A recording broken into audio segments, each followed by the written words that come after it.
Shalom, shalom, bendiciones. Saludos una vez más y bienvenido a este su espacio de La Biblia te responde. Damos gracias a Dios por esta dicha, por esta gran oportunidad que nos permite de poder presentar la continuación a los que hablamos sobre la serie del libro de Apocalipsis. Ya estudiamos lo que es la introducción al libro, qué significa Apocalipsis, qué es un Apocalipsis, de qué trata el libro de Apocalipsis, cómo podemos entender el libro de Apocalipsis. Y hoy vamos a hacer como si fuera una continuación a eso, porque vamos a estudiar todos los temas. Vamos a estudiar el tema de las 7 iglesias, vamos a estudiar los 7 sellos, las 7 trompetas, el dragón, la bestia, todo esto lo vamos a estudiar, las 7 copas de la ira de Dios, etcétera, etcétera. Pero lo que vamos a hacer hoy es una vez más, vamos a estudiar lo que es la estructura del libro. Así no se va a llamar el tema del programa del día de hoy. La estructura del libro de Apocalipsis. A partir de ahí vamos a saber cómo vamos a estudiar el libro y cuáles son los pasos o las reglas que vamos a usar para interpretar este libro. Así que, como siempre decimos, aquí lo que vamos a tratar es de nosotros poder entender el libro a la luz de las escrituras y que nuestra mente pueda ser ampliada una vez más. Así que dale me gusta, compártelo y comenta ahí en los comentarios y cualquier opinión que tenga acerca de este tema. Comenzamos. La estructura es la disposición y orden de las partes dentro de un todo. También puede entenderse como un sistema de conceptos coherente enlazado, cuyo objetivo es precisar la esencia del objeto de estudio. La estructura es el conjunto de elementos que se caracterizan en un determinado ámbito de la realidad o sistema. ¿Ok?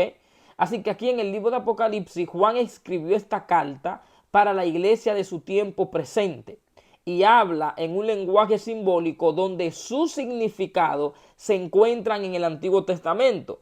Por lo tanto, para entender esta carta, su significado debe anclarse en el significado que tuvo para la iglesia en los tiempos de Juan, porque para ellos vivieron literalmente la palabra de Juan. Así que lo primero que vamos a ver en la estructura del libro es que literalmente, escuche esto, literalmente Juan escribió esta carta para 7 iglesias. Eso lo vemos en el capítulo 1, donde el mismo Jesús lo dicta por medio del ángel. Estas cartas son mandadas a 7 ángeles de las iglesias y eran 7 iglesias literales que habían en los tiempos de Juan con condiciones y características literales. ¿Ok? Y la carta fue escrita para ellos. Así que de la única manera que yo puedo entender el libro es si yo trato de saber cómo para la iglesia en los días de Juan o para estas 7 iglesias que estaban en Éfeso, qué significado tuvo para ellos la carta. Es lo primero que vamos a tratar de entender para yo poder comprender el libro. Porque si yo no sé qué significó para la iglesia que estaban en Éfeso, para los días de Juan, en estos últimos tiempos, yo no voy a saber cómo darle un significado correcto y literal. Porque escuche esto que es muy, pero muy importante. Dios es un Dios tan sobrenatural y es una de las cosas que a mí más me impacta de esta carta de Apocalipsis. Y es que al parecer, Dios vio estas 7 iglesias que estaban en Éfeso y fue como que Dios dijo, mire, estas 7 iglesias van a representar toda la iglesia en todos los tiempos. Escuche esto, estas 7 iglesias en Éfeso, la característica, las condiciones que estaban viviendo la iglesia y a los que ellos iban a enfrentar, era un ejemplo en miniatura de todo lo que iba a representar a la iglesia por todos los tiempos. Es decir, en cada tiempo, en cada etapa, en cada generación, la iglesia de Cristo a nivel general siempre se va a sentir identificada o representada con estas 7 iglesias. Dios es sobrenatural. Así que esta carta de Apocalipsis fue enviada a 7 iglesias, pero que a la vez estas 7 iglesias lo que representan es el periodo de la iglesia de Cristo a nivel mundial y general en todos los tiempos. Y de manera cronológica también. Y esto lo vamos a estudiar. Y esto, señores, es una chulería. Así que lo que vamos a hacer es, por medio de la estructura de Apocalipsis, vamos a tratar de dividir el libro en 2 partes. Apocalipsis tiene 22 capítulos. Así que vamos a dividirlo del capítulo 1 al capítulo 11 y del capítulo 12 al capítulo 22. El libro de Apocalipsis, oye esto, trata de cómo el dragón persigue al remanente de Jesús en el transcurso de la historia. Pero al final, el cordero vence al dragón. O sea, si usted me dice en pocas palabras pequeñas, ¿de qué se trata el libro de Apocalipsis? El libro de Apocalipsis trata de cómo un dragón persigue al remanente de Jesús en el transcurso de la historia, pero que al final Jesús, que es el Cordero, vence el dragón. De eso trata el libro de Apocalipsis.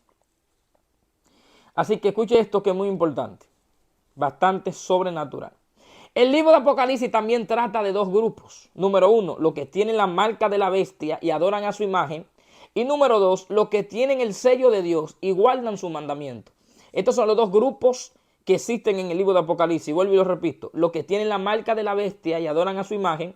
Número dos, los que tienen el sello de Dios y guardan su mandamiento. Y hay algo muy importante que debemos de saber y muchas personas lamentablemente lo han malinterpretado o lo han estado enseñando mal. El pueblo judío y la iglesia en el libro de Apocalipsis es un solo cuerpo. No existe esa división como tal. La iglesia de Jesús representa una cosa y el pueblo judío representa otra. No. En el libro de Apocalipsis los judíos y la iglesia de Cristo es un solo cuerpo. Así que escuche esto más dentro de la estructura de Apocalipsis, que es muy importante. Yo lo topé en la introducción y lo vuelvo a topar una vez más porque eso es parte de la estructura. Es muy importante saber que en el libro de Apocalipsis lo que Juan escucha no es lo mismo que lo que Juan ve. Por ejemplo, en Apocalipsis capítulo 5, versículos 5 y 6, Juan escucha que viene un león. El león de la tribu de Judá que ha vencido, el único digno de abrir y desatar el libro de los 7 sellos que había, que nadie podía leer ni desatar. Pero cuando Juan se voltea para ver al león que él escucha, que es el que ha vencido, Juan ve un cordero. Así que en el libro de Apocalipsis lo que Juan escucha no es lo mismo que lo que Juan ve. En Apocalipsis capítulo 7, verso 4, dice que Juan escucha un número, Juan escucha una gran multitud. Y cuando Juan escucha el número, dice, y oí su número, 144,000. 12,000 de cada tribu. Pero cuando Juan se voltea, en el capítulo 7, verso 9, dice que Juan lo que observa es una gran multitud de toda lengua, pueblo, tribu y naciones. En otras palabras, no se podía contar, eran mucho más de 144,000. Y número 2, cuando Juan se voltea, ve que no solamente son de las 12 tribus de Israel, sino que son de todas las naciones. Así que lo que Juan escucha en Apocalipsis no es lo mismo que lo que Juan ve. Algo más que está dentro de la estructura de Apocalipsis. En Apocalipsis se muestran 7 grandes victorias finales de Jesús. Apocalipsis 1:7, Apocalipsis 7 del 16 al 17, Apocalipsis 11:15, Apocalipsis 14 del 14 al 16, Apocalipsis 16 del 19 al 20, Apocalipsis 19:11 y Apocalipsis 20, versículo 9 al versículo 11. Encontramos 7 grandes victorias de Jesús. Es obvio notar, y escuche esto que es fascinante, que Jesús no va a venir 7 veces. O que Jesús va a venir a pelear 7 veces y para tener 7 grandes victorias. No. Sino que estas 7 victorias están detallando un mismo suceso, pero dentro de perspectiva diferente. Lo vuelvo a decir de nuevo. Porque si hay algo que vamos a ver en la estructura del libro de Apocalipsis, es que Apocalipsis no está escrito cronológicamente. No piense que lo que pasa en el capítulo 3 obligatoriamente va a pasar después del capítulo 2. Apocalipsis no está escrito cronológicamente. Apocalipsis te comienza relatando una historia y al final vuelve al principio de la misma historia que te redactó. Y después vuelve al comienzo de nuevo. Así que en el libro de Apocalipsis, en estas 7 grandes victorias, estamos notando una misma gran batalla. Jesús va a tener una sola gran batalla y una sola gran victoria. Pero muestra 7 grandes victorias porque lo que está haciendo es que está detallando un mismo suceso, pero dentro de perspectiva diferente. Una a través de las 7 iglesias, otra a través de los 7 sellos, otra a través de las 7 trompetas, otra a través de las 7 copas de la ira de Dios, otra a través del dragón y de la bestia, etcétera, etcétera, etcétera. Así que esto es muy importante y eso es lo que vamos a estudiar a continuación. El libro de Apocalipsis, dentro de esta estructura, también lo que vamos a hacer es que lo vamos a dividir en 7 sesiones. Vamos a dividir el libro de Apocalipsis en 7 sesiones para que usted se le haga más fácil usted digerir el libro y cuando usted vaya a estudiarlo, usted sabe cómo dividir el libro para que no se le vuelva un sancocho en la mente. Amén.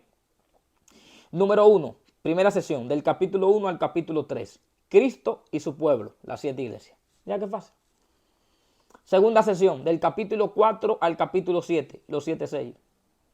Sesión número 3, del capítulo 8 al capítulo 11, las 7 trompetas. Cuarta sesión, del capítulo 12 al capítulo 14, Satanás y sus aliados. Quinta sesión, del capítulo 15 al capítulo 16, las 7 copas de la ira de Dios. Sesión número 6, del capítulo 17 al capítulo 19, la caída de Gran Babilonia. Y séptima sesión, del capítulo 20 al capítulo 22, el gran desenlace del fin. Ahí es donde vamos a ver todo cómo se culmina la historia de los últimos tiempos. Así que vamos a dividir el libro de Apocalipsis en estas 7 sesiones y a usted se le va a hacer mucho más fácil. Esa es la estructura de cómo está escrita el libro. Ahora escuche esto que es muy importante. Estas 7 sesiones de Apocalipsis son paralelas. Lo repito de nuevo. Estas 7 sesiones que yo le di a usted, estas 7 sesiones son paralelas. Cada sesión resume toda la historia de la iglesia entre la segunda venida de Cristo y en cada sesión se dan más detalles de un mismo evento. La historia de la iglesia y del mundo hasta la segunda venida de Jesús. Muy importante entender eso. Algo más dentro de la estructura del libro. El periodo de tiempo, en estas 7 sesiones vamos a encontrar, se le dan varios nombres a los enemigos de Dios. En uno se le da el nombre del dragón, en otro el nombre de la bestia, en otro el nombre de una mujer escarlata encima de un dragón, etcétera, etcétera, etcétera. Y vamos a ver que en estas 7 sesiones el pueblo de Dios es perseguido y se le dan diferentes nombres a los tiempos. Por ejemplo, en una dice, y serán perseguidos por 42 meses. En otra dice, y serán perseguidos por tiempos y la mitad de tiempos. Y en otra dice, y serán perseguidos por 1260 días. Tengo yo a usted para decirle que aunque se menciona de forma diferente, están presentando un mismo periodo de tiempo. Y yo se lo voy a explicar por qué. Porque cuando dice 42 meses, literalmente 42 meses son 3 años y medio. Cuando en la profecía aparece la palabra tiempos y la mitad de un tiempo, el tiempo es un año. Así que tiempo es un año. Tiempos, 2 años. Mitad de tiempo, medio año. Así que está hablando de 3 años y medio. Y en los días bíblicos, en los meses bíblicos, cada mes tenía 30 días. Así que si le sumamos 30 días a 42 meses, da un total de 1260 días. Por lo tanto, los días en la profecía son años. Así que cuando usted vea que diga 1260 días, lo que le está hablando es de 1260 años, que es el mismo periodo de tiempo de 42 meses, que es el mismo periodo de tiempo a 3 años y medio. Muy importante entender eso. Así que en Apocalipsis algunas visiones son simbólicas para cada generación de la iglesia y otras se van cumpliendo a través de la historia.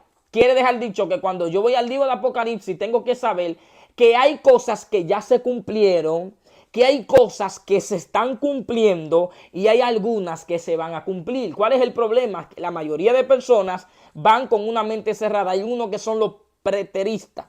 Los preteristas piensan que ya todo el libro de Apocalipsis se cumplió y se limitan a eso. No, todo pasó en las 7 iglesias de Juan. Hay otros que son los futuristas, los que dicen no, nada del libro de Apocalipsis se ha cumplido, todo se va a cumplir en el futuro. Pero hay una mejor parte, que es la parte que hemos cogido aquí en esta sesión de la Biblia te responde, que es la parte histórica. La historia te dice, hay cosas que pasaron, hay cosas que se están cumpliendo y hay cosas que van a suceder en el futuro. Así que esto es muy importante que tenemos que entender, que en Apocalipsis algunas visiones son simbólicas. Ojo con esto, hay visiones simbólicas que no las podemos interpretar literalmente porque estamos haciendo una violación al texto y otras se van cumpliendo a través de la historia, ¿ok? Y todo eso es lo que vamos a estudiar, porque en el libro de Apocalipsis vamos a encontrar un patrón dentro de todas las historias y es que todos los reinos humanos se convierten en Babilonia y deben ser resistidos. En cada generación y en cada tiempo, en cada generación de tiempo, la iglesia es perseguida. La iglesia tiene un enemigo. Y Apocalipsis lo que te dice, todo enemigo es Babilonia. Y a ese Babilonia hay que resistirlo. Y en cada patrón de la historia hay una promesa. Y es que Jesús regresará a remover el mal de este mundo. Así que esa es la estructura completa del libro. Sabemos cómo está dividido. Sabemos cómo debemos de interpretarlo. Sabemos que para yo poder entender el libro obligatoriamente tengo que irme al Antiguo Testamento. Porque hay cosas que no las voy a entender si no puedo estudiar el Antiguo Testamento. Porque hay muchas palabras. Por ejemplo, en Apocalipsis habla de la doctrina de Balaam, habla sobre el espíritu de Jezabel, habla sobre el profeta Elías, habla sobre Moisés, habla sobre muchísimas cosas que si yo no sé qué significó en el Antiguo Testamento, yo no voy a poder darle una correcta interpretación. Así que esta es la forma y la estructura de cómo está el libro. Así que a partir del próximo estudio ya vamos a comenzar entonces ya de manera detallada Si usted es primera vez que está viendo este video, les recomiendo que vea el video anterior que hice sobre la introducción del libro, de qué trata el libro de Apocalipsis. Y con la introducción y con la estructura del libro que estamos estudiando hoy, señores, lo que yo le estoy dando es una joya. A mí me costó años sacar este estudio. A usted le está tocando minutos. Si usted agarra lo que yo le estoy diciendo, usted mismo puede ir al libro usted mismo y usted lo va a comenzar a entender como nunca antes. Así que yo les recomiendo que usted comparte esta joya de video. La Biblia te responde, un contenido que no se está ofreciendo en ningún otro lado, con toda humildad. Y vamos a aprovechar esto, vamos a darle apoyo, vamos a compartir este material y vamos a estar ahí en la perspectiva de la verdad. Porque la verdad no la tengo yo, por eso se llama La Biblia te responde. Vamos a escurrirle a la Biblia, vamos a ver qué la Biblia dice, cómo podemos entender el libro y cómo podemos sacar esa joya, ese material, esa perla que está escondido detrás de esta gran revelación del libro de Apocalipsis. Así que ya saben, mi gente, denle me gusta, compartan este video, comenten cualquier opinión ahí en los comentarios, que estamos abiertos a leerlo, a responderle cualquier pregunta, cualquier inquietud en el nombre de Jesús. Así que shalom, shalom, que Dios me lo bendiga y vamos por más en el nombre de Jesús. Esto es la estructura del libro de Apocalipsis.